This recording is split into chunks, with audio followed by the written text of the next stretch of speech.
48 hours later, and you guys are very surprised to see another upload because Willie is the king of let's do another show in 2 days. And then it's, hey, Willie, you want to do a show today, preview the weekend? I can't because I'm seeding 7-year-old girls for Tulsa. Well, I worked very hard and I got them all done. And it's a very, very big thing. Record number of entries this year at Tulsa Nationals. And you know, you might laugh about it, but they're very credentialed. I mean, it's a very, very great field on both the girls and the boys side. Like I said, a record number of entries, and Mr. Roller, Shane Roller's father, who started Tulsa Nationals, Tulsa Kickoff, Reno Worlds. He passed away yesterday. He's been sick for a while, and man, he really did a great job. His vision that there needed to be an outlet, there needed to be a youth circuit. It really, if you take a cynical approach and say, well, it's too serious, too early, maybe, but it gives these guys reps. It gives those guys an opportunity. It's not a great thing. Like, I don't think that you have to go to, you have to fly across the country and go to Tulsa or go to Reno when you're 10 years old. But if you're some of these young prodigies and you're a prodigy in Illinois and you're just mopping up everybody around, so you can't even get somebody your age to like hang with you, and you're from Oregon and the same situation, and there's one from Florida, same situation, there's one from New Hampshire, same situation, and they all come together and they scrap and they have these 1-point matches, it's good for you, right? It's good for you to take a loss. And I don't know, I just feel like he created this circuit and it really entrenched parents to become wrestling fans and wrestlers to love it and be full time at it. I just think it's a great thing. Can we get a top 10 credentials that you used for seeding article? I saw a couple that you put out. You know what, Shane, and I think he's justified in this. I have basically a different procedure for seeding roller events than I do others. Where I really heavily favor those that placed at a roller event before. What about Finley? What about Finley Bowman? I looked almost exclusively at World of Wrestling events and a little Super 32, a little recency. Brian Keck preseason nationals was not too long, a couple weeks ago, and middle school national duels and stuff like that. And so a recent head-to-heads come into play, but it's Finley Bowman though. He kicks his brother's ass every day. Finley Bowman. Yeah. There's some interesting ones. The best part of it is like the names that I come across. Urban Legend. Legend Urban, actually. Legend Urban. There are some names, and the girls are. Look, I ain't putting anybody on blast, but the girls are the worst. Like the boys. Half of them are spelled like, half of them are like named after like some kind of livestock, like a bronc, like bronc and like or jet or like bull, So you get a lot of, especially because it's in Oklahoma, you get a lot of livestock names. But like the girls, they will try to spell their name in the most convoluted method possible. I believe it. All right, well that's great for Tulsa Nationals. There's a little tidbit. We got a fun weekend ahead, and we got Black Knight Invitational, we got the Keystone Classic, we got the CyHawk Dual. So you kind of worked some sneaky good duels, Missouri, Illinois. Yeah, you come across, you go down the list of events that are this weekend, and you go, Arizona State, Oklahoma State, wow, and then you're like, nah, Arizona State's been pillaged a little bit. Mm-hmm. you know. So, um, but there'll still be some good matchups there. There's some sneaky good duels and some sneaky good matchups. Let's start. Let's start on Thursday. Thursday, Indiana at Columbia, and then Missouri, Illinois. Could be the most competitive duel of the weekend. If obviously the glowing neon lights, because of the tradition and the history and the market, and the big one is Iowa State. But don't sleep on Missouri and Illinois, which they always wrestle early in the year. It's a border rivalry. And Missouri has lost a lot of their guys. They graduated a lot, and Illinois had redshirted almost their whole team to do what they're doing now. And they have a really salty lineup with almost no holes. 125, either Certain, but Certain didn't wrestle last week, or Gage Walker, from Bixby, from the hometown of Shane Roller, against Ramazan Adasov at 125. So you probably, regardless of who it is for Missouri, you probably favor them at 125. Gage Walker has been wrestling really well. 133, Cade Moore versus Bird. You favor Illinois there, so maybe 1-1. 141, Pacino's been wrestling really well. So him and Edmond, that's kind of a toss-up match. You might lean Edmond, I don't know, but Pacino could definitely win that bout. 149, true redshirt freshman Cannon Webster. He's going to be one of the breakthrough freshmen of the year, in my opinion, against Logan Joffrey. Crazer at 57 against Conway, a tough kid from Indiana, that I think people are a little unfamiliar with, but they'll get to know him because he's really good. 165, another redshirt freshman, Scholes, against first-time starter Cam Steed. That's going to be a really good one because Scholes has been lighting it up, and Steed has been patiently biding his time behind some All-American caliber starters, waiting to get his crack at the lineup, and here he is. So 165 is going to be a really good match. Bronigal and O'Toole at 74. You heavily favor O'Toole there. Ruth Hawks. Hawks coming off a win over All-American TJ Stewart. Ruth, the Big Ten champ last year at 174. 197. Bronigal coming off a good showing at the All-Star Classic. He lost narrowly to Stephen Little, but it could be either Elam. Elam's been out. Elam or St. Clair. By the way, the Edmund Ruth, that might be Edmund Ruth is maybe the most, for me, interesting there because it's like, can Ruth bounce back? He's had such a weird year where he's already taken a couple of losses. He lost to Brian Soldano. He lost to Will Ebert. But he beat Fishback in his most recent match. It's like, Ruth, what can he do? Because I think he's ranked like 9th or 10th, and then Hawks is like 10 or 11. So it should be very close. It's going to be a good one. I'm looking forward to that one. Yeah. I can't. So who do you got in this duel, you think? I think I'm going to go with Illinois. I think Missouri gets it done. I think Missouri's going to get bonus. I think Elam gets bonus. I think O'Toole gets bonus. Ooh, it is tight.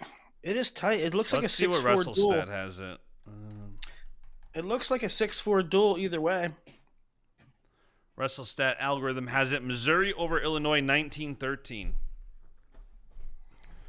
That's with Noah Certain in there for Missouri, and that's also got Elam wrestling. Got Elam? Yeah. Yeah. Yeah, so I think Missouri's going to need Elam to win the duel, frankly, because, I think Sinclair's a little undersized if he were to have to go. And Bronigal, I don't think Bronigal will beat Elam, but I think Bronigal could beat Sinclair, and so if Bronigal would beat Sinclair, Wrestle-stat has it 19-13 Missouri with Elam in the lineup. So if you take Elam out and you give the win to Bronigal in Illinois, it's 16-16. Mm-hmm. So very close duel.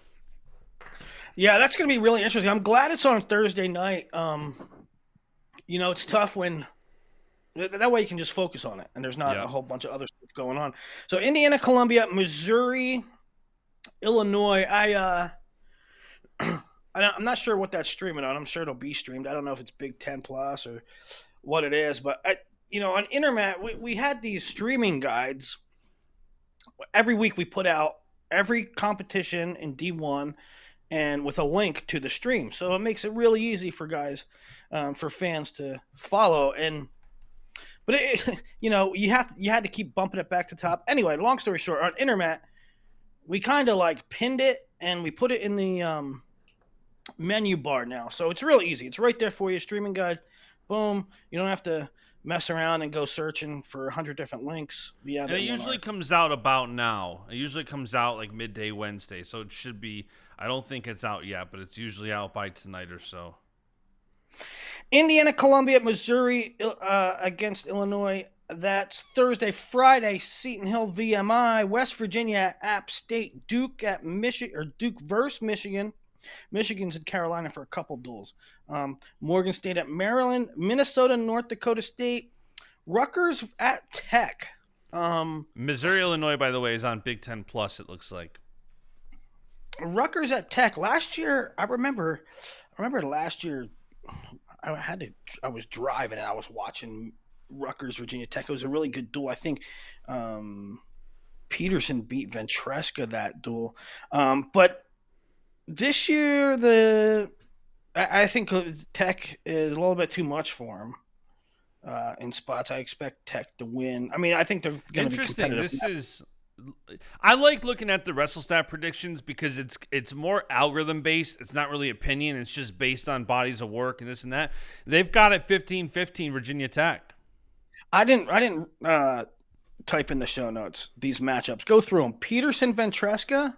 Yep. But Peterson got dinged up last week. 33 is McGonigal and Shawver. That's juicy. Great match there. 41 Latona and who? Oliveri. Yep. Oliveri, who wrestled Kai Oreen really tough last weekend. 49 is who? White? Henson and Andrew Clark. Clark and Henson. Yeah. Okay. Hippolito and Connor Harrer. Yep, that's an interesting one. A freshman and a redshirt freshman. 65. Now, 65 last week, Rutgers ran out Andrew Barbosa, who's a true freshman from California. 65 for Tech is Mac Church. But I saw Mac Church entered. Okay, that's Saturday. Maybe. When's the Keystone Classic? That's Sunday. Okay. Yeah. So Virginia Tech entered both Mac Church and Connor Brady at 65, the Keystone Classic. So either one, they'll both be available Friday night, I would assume. So Church versus, I don't know, maybe Barbosa for Rutgers. 74. Who's at 74? Or Anthony White at 65. That's who WrestleStat has is potentially going, so it could be either one. Right. 74, we got Lenny Wolax versus Jackson Turley. Wolak Turley, it's a good one. Sort of a toss-up match. 84 is interesting. TJ Stewart, Brian Saldano. Oh, that'll be wild. That'll be a good one. Be wild. And I think, you know what? I'm going to take TJ. But I mean, Saldano is that dude's crazy. He can beat anybody at any time. But I just think Stewart not looking sharp last week. He'll probably light a fire under his butt, and I think he'll be ready to go this week. 97 will be Sasso if he's back against Poznanski. So it doesn't matter. Either Sasso or Andy Smith against Poznanski. That'll be a good one. And then Jimmy Mullen maybe against Yaroslav Kuski. Yeah. Sneaky good duel. Really good duel. I didn't realize the matchups were that solid. That's going to be a great duel. So it was fun last year. And that's Friday night. So you got Missouri, Illinois Thursday night, and then you got Rutgers, NC State Friday. Got a great weekend of spaced out action. Yes.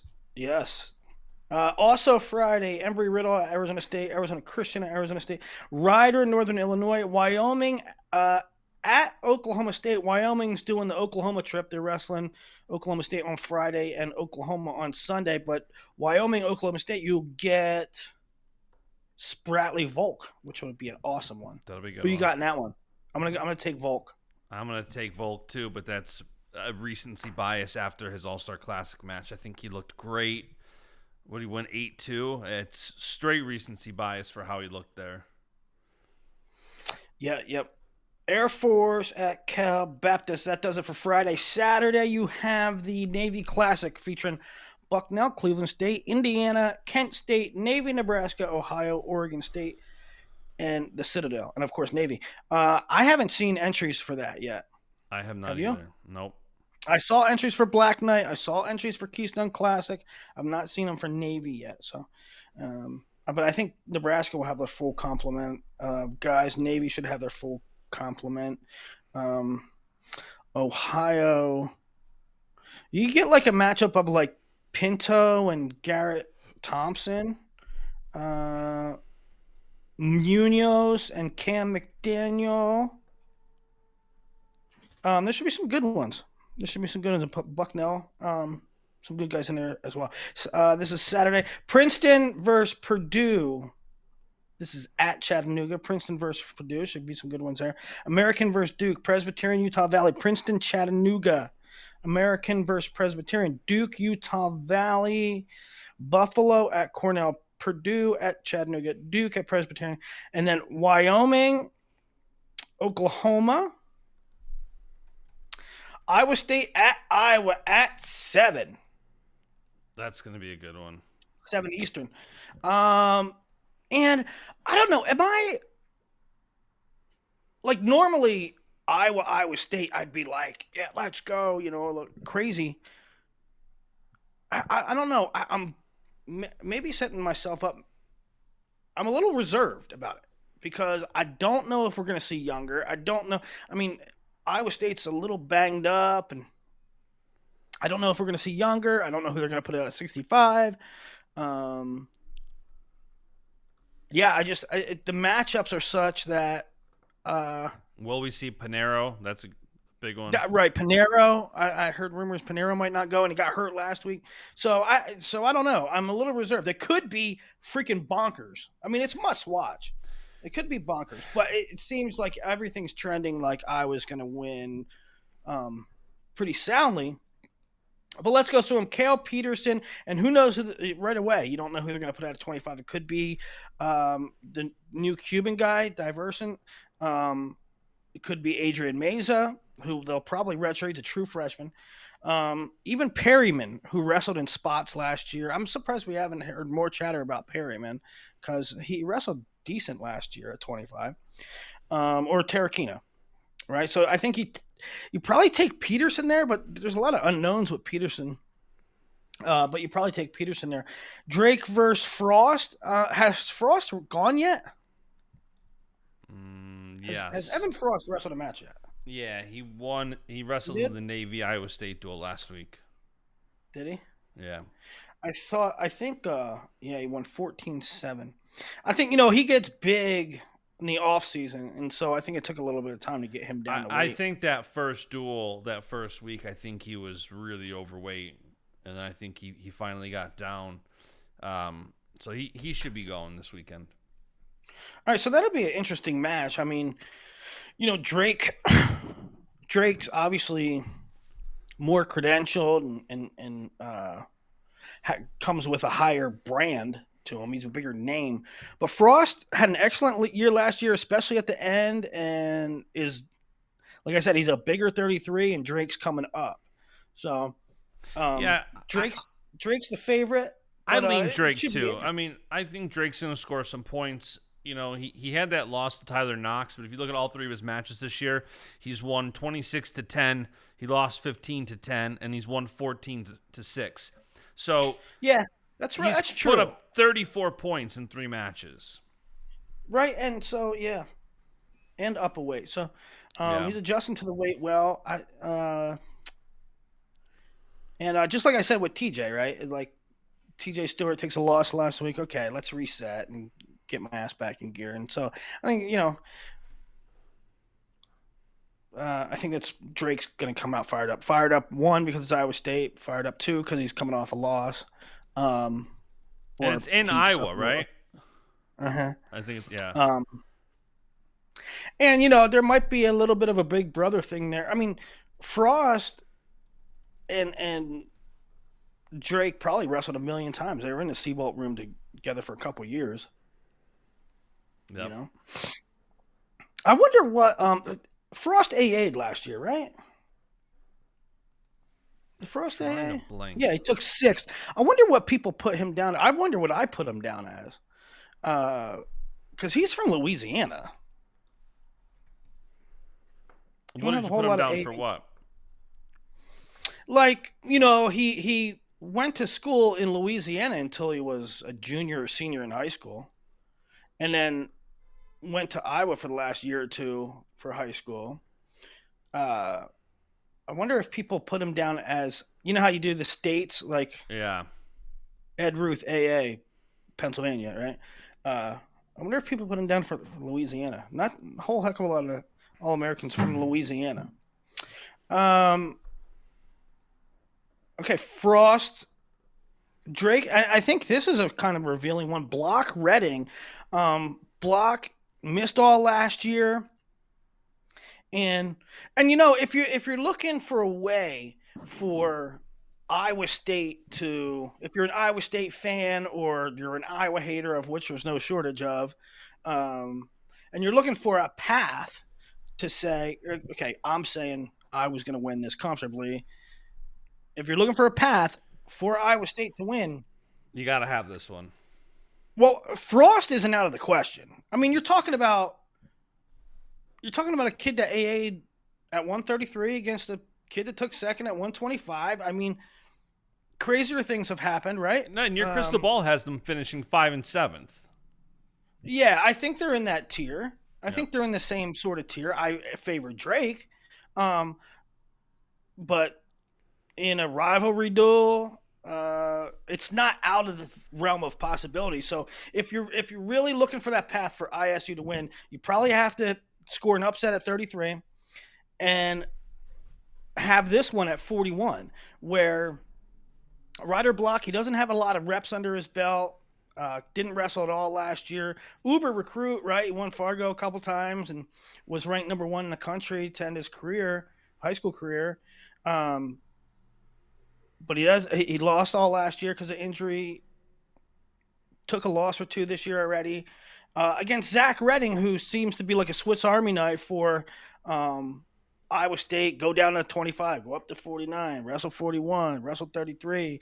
And he's been in these big moments. I think this is a match Iowa State could win too.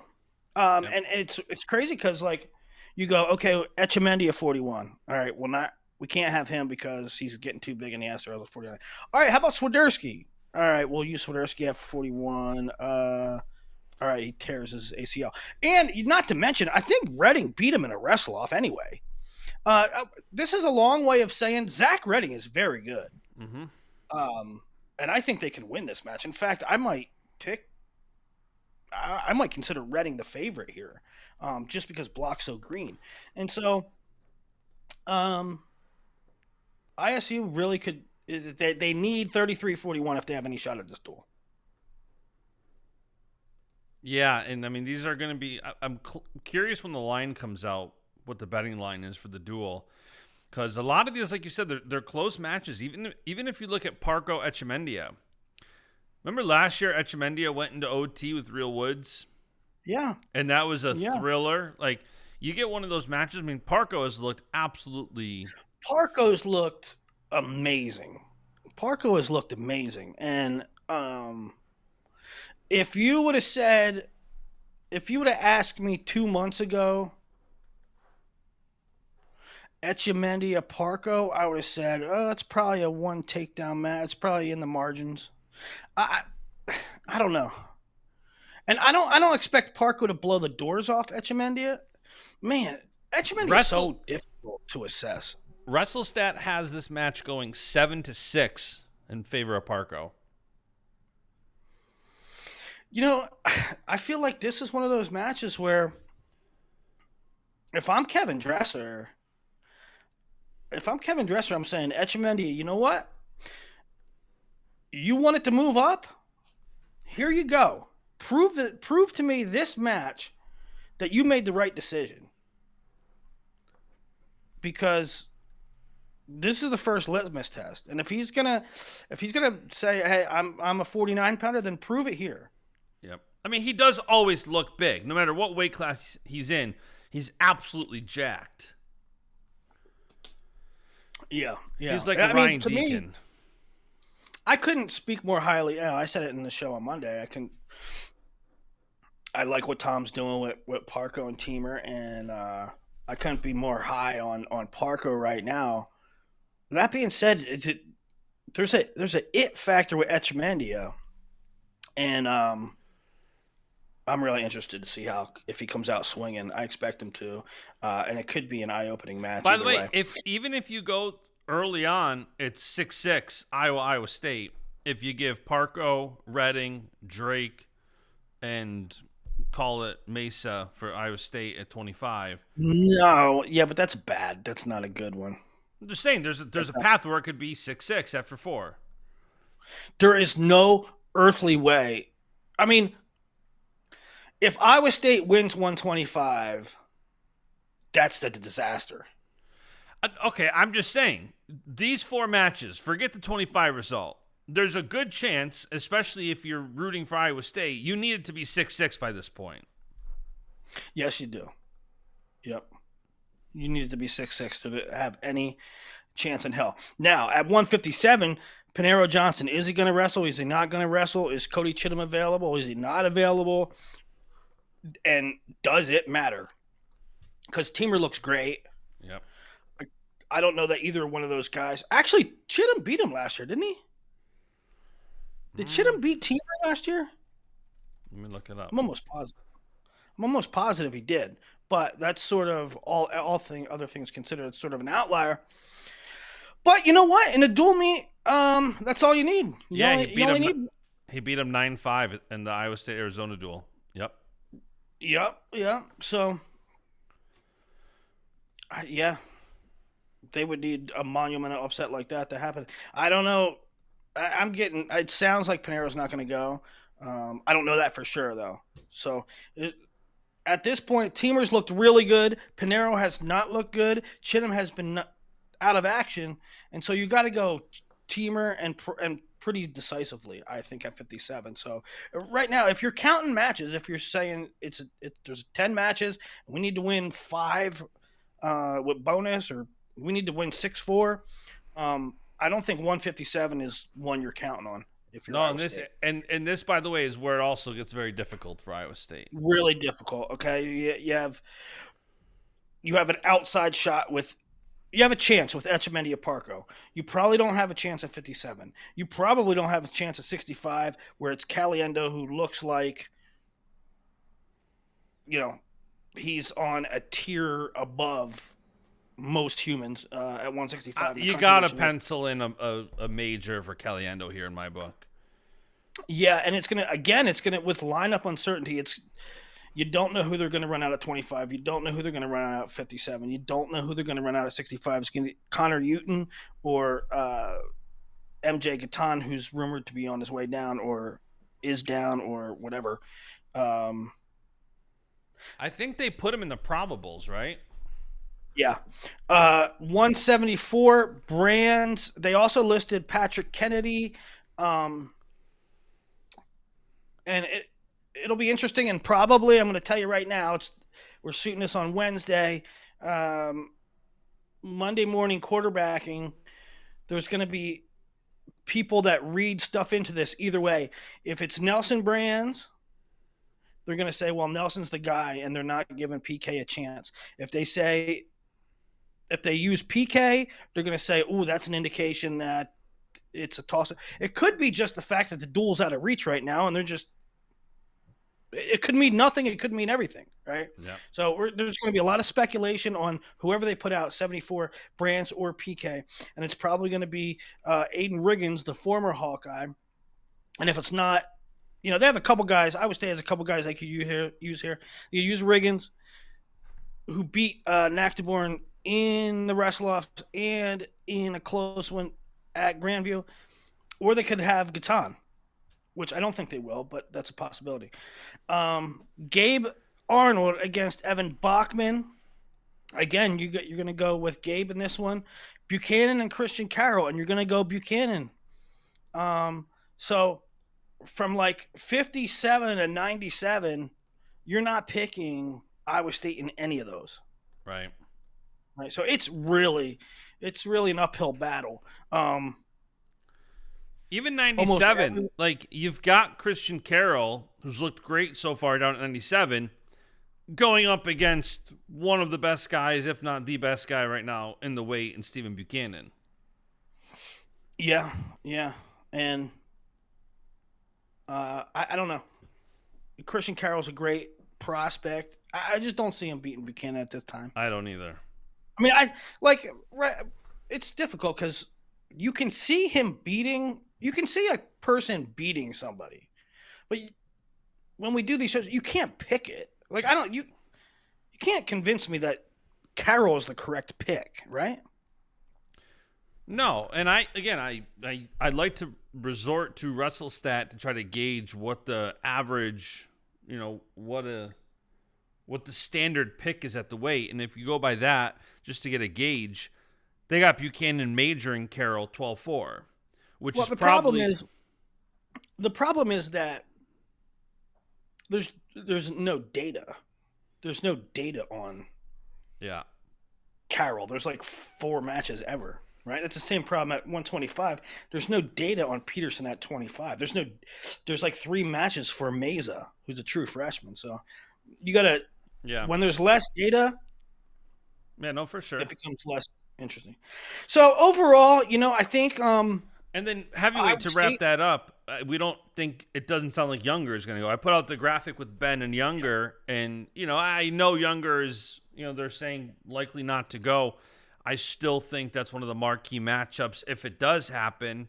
I would love to see it. And you got to wonder, like, to me, it's, Dresser's a showman, right? And you got to wonder if, I was winning the duel, like, 24-3. Or 21-6.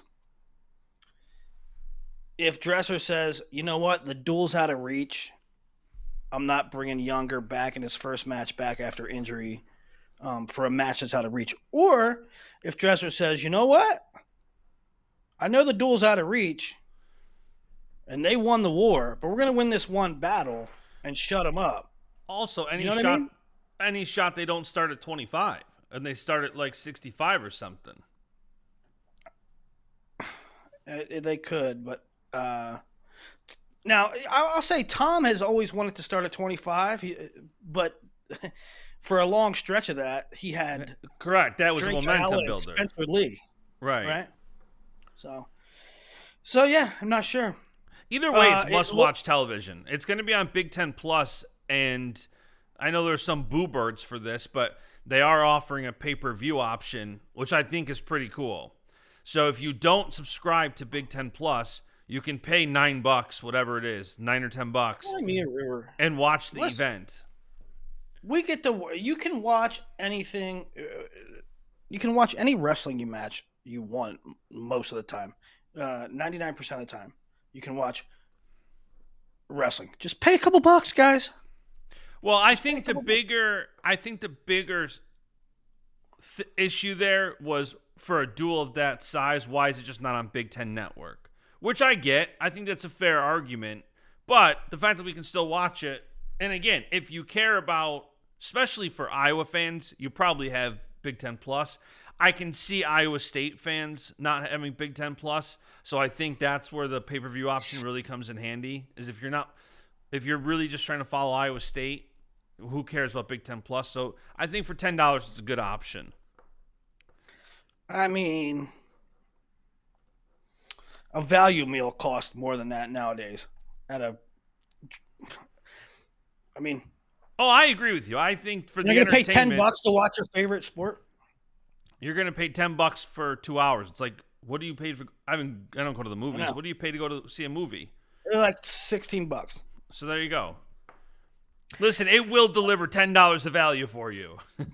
Yeah. Utah Valley at NC State. Adam Hall back in Raleigh. Air Force wrestles Vanguard. That wraps up Saturday. Sunday, Binghamton Brown, Buffalo Clarion, Cornell Sacred Heart at Big Red, hosted by Cornell. Keystone Classic, Central Michigan, Drexel, Edinburgh, F&M, Harvard, Lock Haven, Penn, Virginia Tech at Keystone Classic at Penn. We have the Preseeds.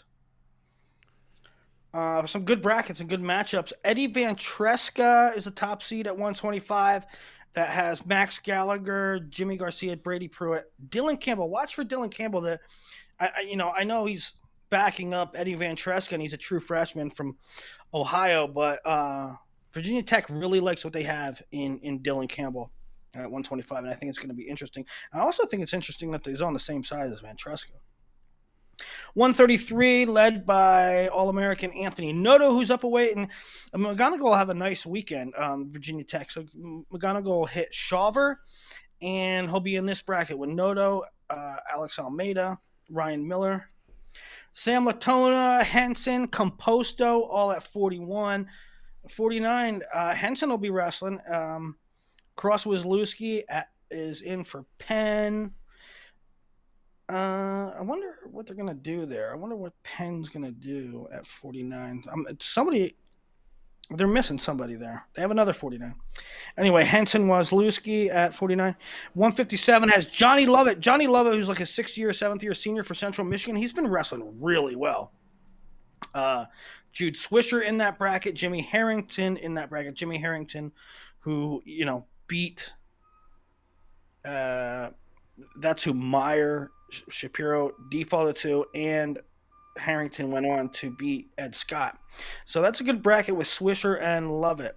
165, here's the bracket I was talking about earlier. Mac Church, Connor Brady could maybe determine who's the starter there for Virginia Tech long term. 174, Nico Incontrera. Alex Kramer's been wrestling really well. He beat somebody. Who did he beat this year? Alex Kramer. Did he not beat an All-American? Let me see who I'm talking about. You guys are probably like, why are you talking about Alex Kramer right now, Willie? You're wasting our time. I'm telling you, he did something. By the way, I'll respond to that because I think it's something you do well, and I think it's something Corby did well, which is you hear about the headliners, and it's easy to tune into that. When I listen to you or Corby and others that will say, hey, go watch this guy, it usually doesn't disappoint. It's one of the reasons why I love going through some of these matches that you otherwise might not hear about, but are going to deliver value. Corby was really good that way. And I mean, frankly, I liked doing shows with Corby back in the day because of that. Because I could talk to him about the number 22 guy, and he would know exactly what they did, and we'd be on the same wavelength, right? And most people only want to talk about the headliners and stuff like that. And if you bring up a guy that's number 16 but just had a really good win, they're a little fuzzy on the resume. Corby was really good that way. But no, Alex Kramer beat Roman Rogotsky and Garrett Thompson this year. Garrett Thompson was a guy I had high in Crystal Ball at the time. So yeah, that is 174. Incontrera, who is underrated for Penn, and Alex Kramer, who is underrated for Central Michigan. 184, TJ Stewart's in there. Matt Walsh from Harvard, who came out of nowhere and majored Brian Soldano. He's a 2 seed. 197, Andy Smith, not Sonny Sasso, is your top seed there. The other Luke Cochran. I saw Luke Cochran. I'm like, why is Luke Cochran here? There are 2 Luke Cochrans. the Luke Cochran for Penn State is from And he's Utah. Lucas Cochran. Yeah. The Luke Lucas Cochran wrestles for Penn Central State. Michigan, who is also good. Both of those guys, it's really goofy because both Luke Cochrans had about like the same. They were sort of the same level in high school. Like they were both, ranked bubble 18 or 20-ish. But Lucas from Utah is at Penn State. Luke from Georgia is at Central Michigan. And they're not related, by the way, for those asking. I looked into this Yeah. already. They're not related. But it is a good. That's a pretty good bracket. Andy Smith, Hudson Scove, Luke Cochran, Tucker Hogan is a guy I have on my. Now I have a dynasty league fantasy, so we can stash him. And it's unlike a regular one season league where you're probably not going to use Tucker Hogan a lot, right? And he probably wastes of a roster spot. But for me, I think Tucker Hogan's going to be really good. I think he's in a conference. I mean, from fantasy perspective, he's in a conference where he's going to rack up some bonus points. Anyway, I long-term think Tucker Hogan will eventually be a thing. 285 is Hunter Kaka and Central Michigan's Brian Caves. All right, now let's get to the part where Justin Basch has been licking his chops to get to the entire time. Sunday, Black Knight Invitational. By the way, Keystone. Hold on, Keystone Classic is on Flow too, so you can watch all of it. I think Black Knight is on Flow too, isn't it? Yep.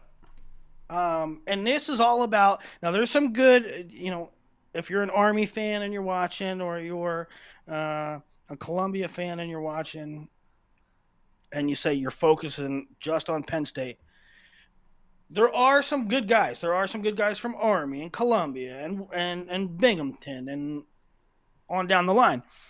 But the thing everybody's focusing on is Facundo Kasich at 57. Both are entered. So there are additional storylines. Lillidahl and McHenry are both at 25. At 184, Zach Ryder is entered, as is Starachi, as is Brian Soldano, which is interesting that Rutgers, they're not sending their A team, but they entered Soldano, who is certainly on their A team. 197, again, Penn State guys, inner squad dynamics and roster battles. That leads to the conversation. Barr, Cochran, and Marisola are all there. At heavyweight, Marisola and Kirkfleet are both there. Also, Lucas Stoddard, who had a really good season. Actually, didn't Stoddard win the U23 spot? The U23 or junior? One of them. He made a team, didn't he? U23s he made, yeah. He finished 5th at U23s. At Worlds? Yeah. Yeah, so, he's a thing. No Yara, though. We got Soldano at 84, no Yara at heavyweight. So it'll be Kirk, Marisola, Stoddard in that field. Thoughts on that, Justin? Couple things. One is going back to the Rutgers NC State duel. I'm hoping that doesn't mean no Soldano for the duel. Rutgers Tech. Rutgers Tech, yeah. I don't know why Soldano's going if he's competing. That jumped out to me too. I'm going through I got sent the entries, and I'm going through and and then I get to Soldano. It was the one Rutgers is sending one guy, one starter. So that's interesting. The Penn State stuff. This event is always the unspoken wrestle-offs for Penn State. They don't necessarily say it's a wrestle-off, but everybody watching knows that. Yeah, but I don't recall. I don't recall there ever being a legit who's our starter, and I don't recall certainly this many. Yeah, no, it's I don't 57, I think you can consider as a legit potential wrestle-off. I don't think Lillidahl McHenry is a wrestle-off per se. I think that's Lillidahl wrestling and McHenry also wanting to just go into the tournament and Penn State coaching saying, sure, go at it. Yeah. 197 and 57 are kind of a different story. Same with Kirk and Marisola at heavyweight. I don't think Kirk and Marisola is a wrestle-off. No, no. You know what I mean? So it's like, but you do have the big question mark at 57. You do have the big question mark at 97. We talked about it on Monday that we were both surprised Barr didn't compete, that it was Cochran going out for the Drexel duel. So I'm very excited for it. Zach Ryder and Carter Starachi, if we can see that match, that should be fun. And again, so, I don't think it's a wrestle-off, but I think the crystal ball will get clarified here too. There was a little bit of moaning and groaning when the first crystal ball came out, and there was no Penn State rep, there was no Oklahoma State rep. Well, Serber, we've learned that Serber is the starter at 197 for Oklahoma State, and we learned that he's really good, and by virtue of beating All-American Trey Munoz 5-0. Well, Penn State situation at 97 will get a little clearer after this weekend. I agree. Man, that sun is blaring through these windows. I see it. I'm not usually on this computer at 2:30 in the afternoon.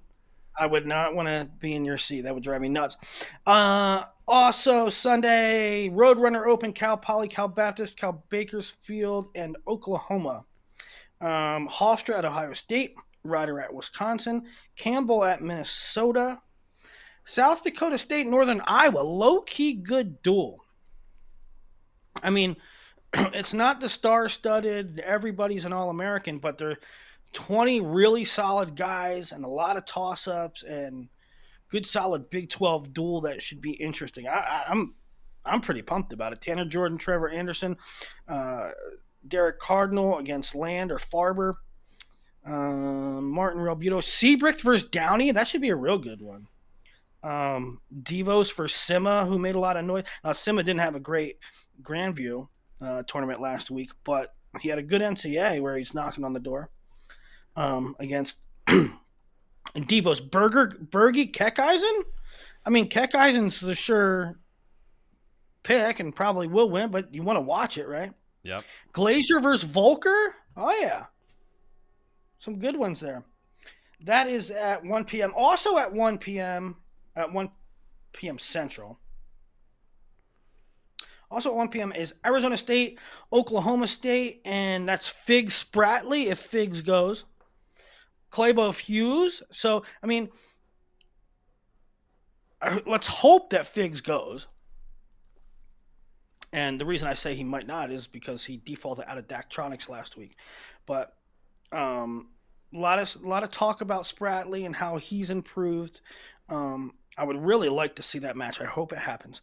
133, Claybo Hughes. And Claybo is a guy that sort of a litmus test.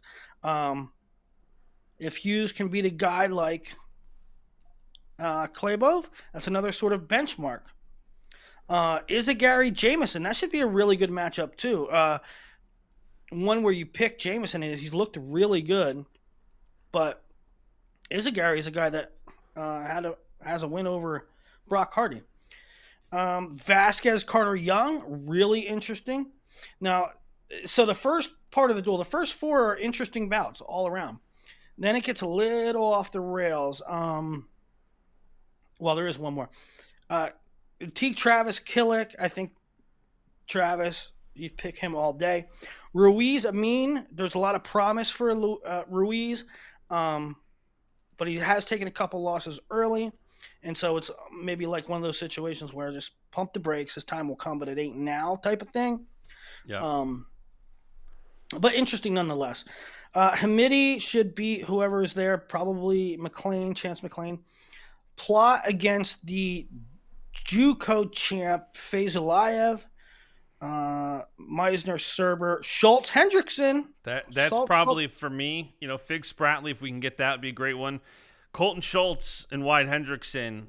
That one I think is great. You got Colton Schultz, a perennial top 4 guy, and then you got Wyatt Hendrickson. I mean, those guys could be 2, 3, 4, 3, 4, 5 at NCAA's.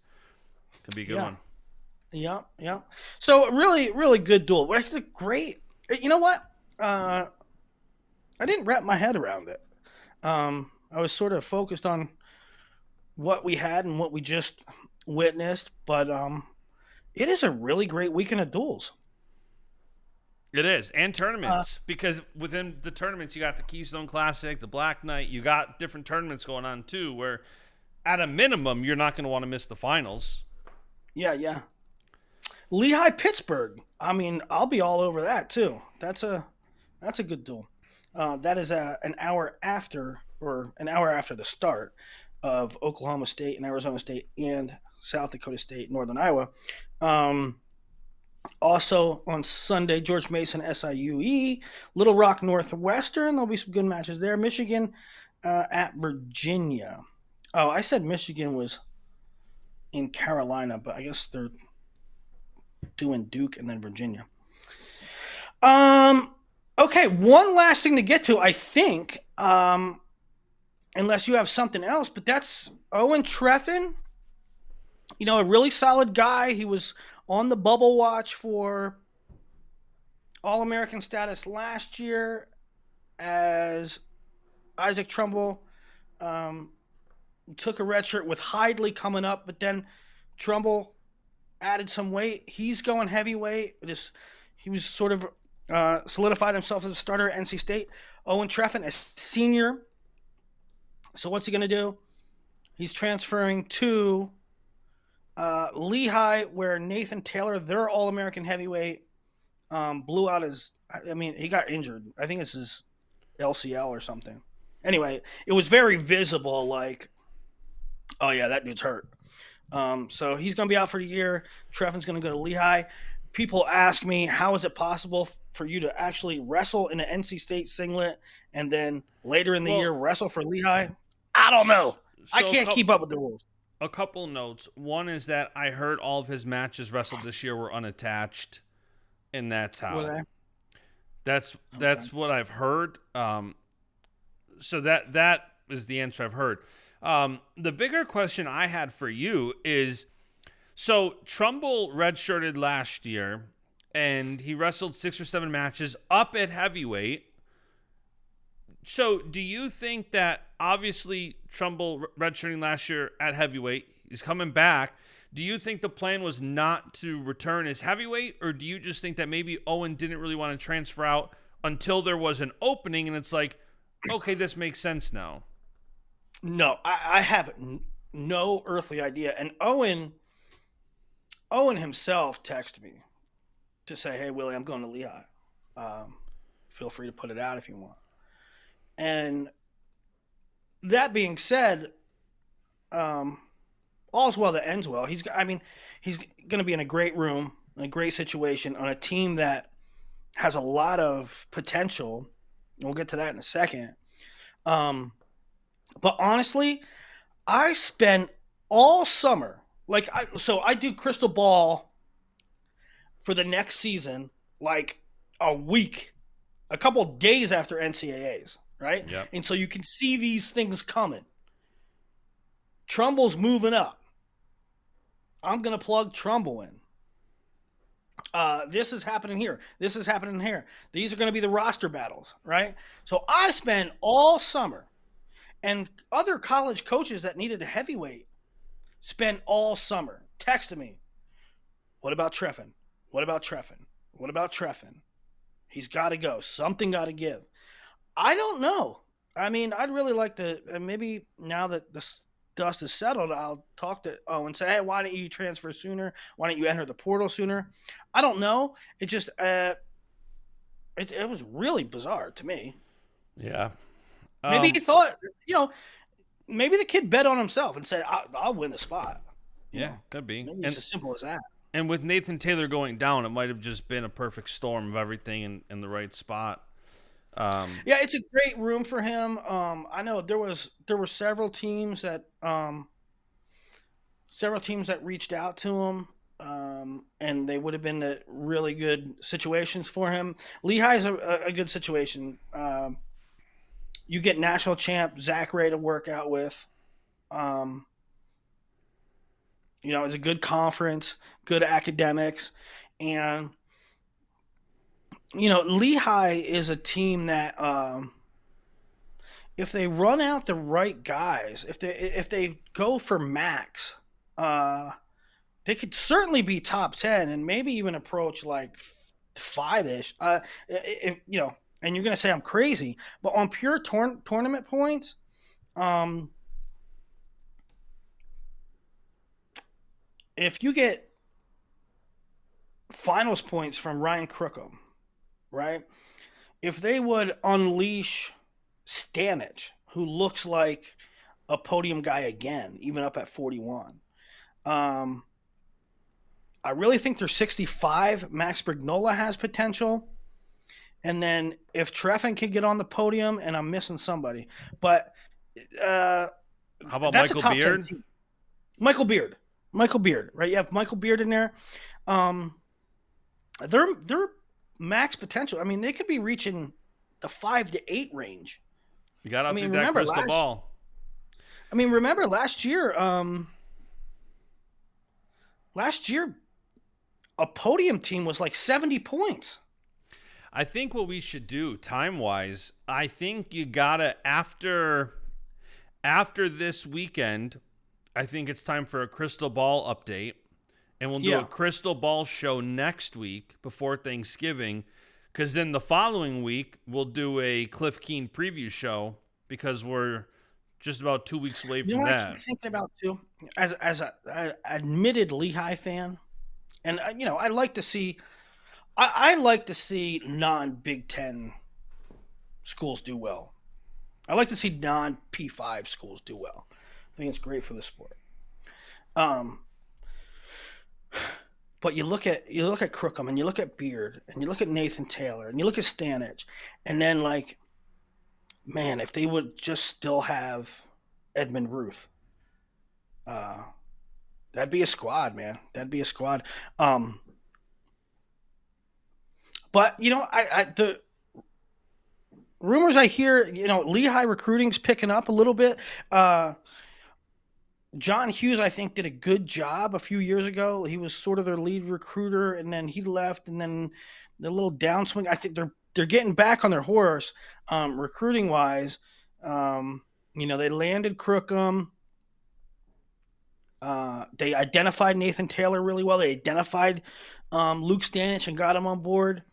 Um, and frankly, they identified Edmund Ruth too. Um, but they picked up Keanu Dillard, world teamer, local. He's ranked 1 or 2 in the country. He's Um, what, top 15 on your big board, right? Something like that. And there's a. I talked to a lot of recruits, and there's a lot of um, optimism. These things go in waves. It's like a lot of people talking about this school or that school. Lehigh is close to a lot of blue chippers. In fact, you know, it's sort of been brushed under the rug, or like it hasn't been discussed. But Vince Bouzakis, this is a kid that gave. Now he's a little bit up and down. Didn't have a great Fargo, didn't have a great Elite Eight duels, but he certainly wasn't optimized. If you look like a couple months before that, where he had Ladarian Lockett on the ropes, Mm-hmm. that version of Vince Bouzakis is great, and he like kind of quietly decommitted from Ohio State, and he took a visit to North Carolina, but all the smoke is that he's going to Lehigh or wants to go to Lehigh. Um, and frankly, I think he would have already committed to Lehigh, I think, but the parents don't want it. The parents are unsure about it, or, there's some smoke there, some ruffled feathers or whatever. But, Hey, I've he got would be an excellent piece at Lehigh. I got a senior level nugget. Go ahead. Vito Arujia had his first surgery ever today. He just posted, back at the trials, I tore multiple ligaments in my finger, and it was basically hanging on by a thread. From the 4 weeks between trials and worlds, my finger dislocated multiple times, including my world bronze medal match. Can you believe a high-level guy like Vito, this is his first surgery? It's crazy because so many of these guys... Didn't he have, last year, well, after Worlds, remind me of the timeline again. He was dinged up internationally, and then he came back and he was like didn't look right and was very very visibly not himself. Into the NCAA season, yeah. Wasn't that was a back issue, right? I believe Was that so, yeah. disc or something? Yeah, so it's surprising. I guess maybe he didn't have surgery back then because you can't have it during your senior season because then you might be done. So maybe that was it. And I think too, then that was one of the reasons why it was flaring up again when he was trying to cut down 57 for the Olympic trials, and said, "I'm not doing it. It's not worth it. I'll see you at 61," which turned out to be the right move. Yeah, yeah. So great, Great weekend of action great weekend ahead. of wrestling coming up. Can you believe we're already 2 weeks away from CKLV? It's gonna be great. Did I tell you what I'm doing? No. I'm not going to Iron Man, and I'm not going to CKLV. I'm going on vacation to Cancun for a week. You got to keep us updated with photos and videos from Cancun. You want to see me in a Speedo? Nobody Yes. wants to see that. Yes. I will, at least in the group chat. No, that ain't safe. Do you think I freaking? You think for 1 second I trust you guys? Are you gonna bring the Are you gonna bring the mic? And we got to do a CKLV recap from Cancun, right? Oh yeah, I'll have it. All right. Well, that's a show. That's a show, Justin Basch. Like, subscribe, comment, give us your thoughts, give us your feelings, give us your feedback. We want it all. All right. See you next time.